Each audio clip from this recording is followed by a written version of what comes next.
guys, I'm going to be doing another video with WHATUNI.com, and today I'm going to be talking about what I wish I'd known about sixth form. The first thing, which is so important, is subject choice. When I chose my subjects, I just chose subjects that, oh yeah, I thought I'd be good at. Make sure you choose the right subjects, do your research, check on your exam board, check like what types of exams they are, if it's coursework, if it's exam. If you're better at doing coursework, do coursework subjects. If you're better at doing exams, do exam-based subjects. If you do hate your subject after you start it and it's only been a month, change it. I waited, I thought, oh, I'll get used to it, I'll work harder.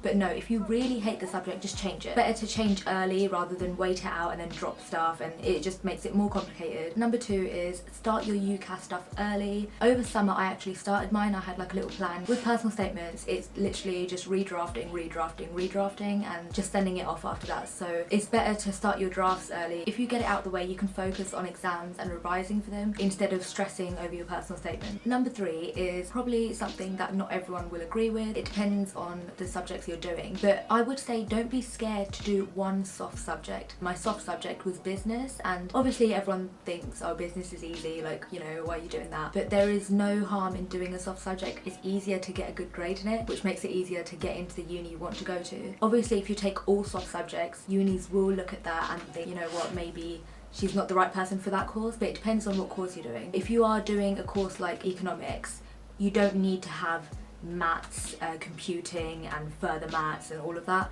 You could just do maths, economics and business and you're fine. That's what I did. So don't feel pressured to do really hard subjects. Another thing to do with subject choice is don't take subjects that you think you're going to drop for A2. So let's say you take 4 subjects and you know one of them you're going to drop. The thing is, out of the 4 that you've chosen, you might hate a different subject and want to drop that. Obviously you can't drop 2 subjects. Don't choose subjects knowing you're going to drop that one at the end, because things change. So make sure when you choose your subjects, all 4 of them you could take on at A2 as well. Number 4 is treat your AS year as the most important year. Ace your AS exam. For A2 it will just make it so much easier. If you completely flop your AS year, you probably will have to do resits, and when you have 14 exams to do at A2, it's just too much pressure and you're less likely to do well. Loads of people think that, oh yeah, I can resit it at A2. But the thing is, when you do resit it, some exams, they're just hard. You can't do anything about it. You can revise all you want and still flop an exam. That's happened to me before. Also, if you do really well at AS, your predicted grades will be higher. When you send off your personal statement, if your predicted grades are higher, the uni is more likely to send you offers. The next tip that I would give is to revise as you go along. Do not wait till the end. Do not try and cram. This is A-levels. You won't just be able to cram and get a good grade. If you revise as you go along, and if you treat your December, January mocks as real exams and revise hard for them and get good grades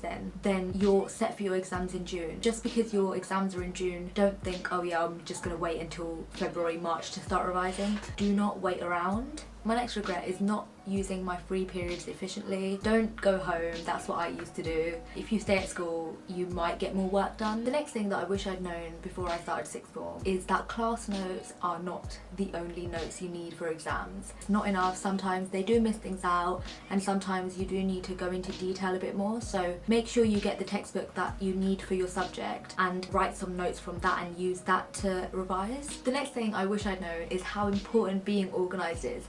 You need to make sure everything is neat in folders, so then when you revise you can just flick through it and it's not like a stressful thing. If you've got your notes everywhere, like you've got to look for them, and it just makes the whole process a lot harder. Stay organised and stay up to date with your notes. My next tip, and it's more to do with past papers and exams themselves, is to do all the past papers. And I know it sounds crazy, but past papers, they repeat themselves. And also make sure you read the mark scheme and the examiner's report as you go along, because in the examiner's report they explain what they want you to do and how they want you to answer it. So especially for essay-based subjects, they basically tell you what you need to write to get the marks. And like I said before, the same things come up again and again, just worded differently. And my final thing is to not always complain about your teachers.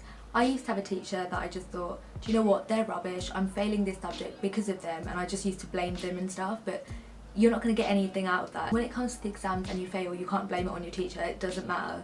So if you really do hate your teacher, you need to work independently. You need to get your work done. Use the internet. I used a lot of YouTube videos to teach myself. So yeah, thank you for watching. Good luck.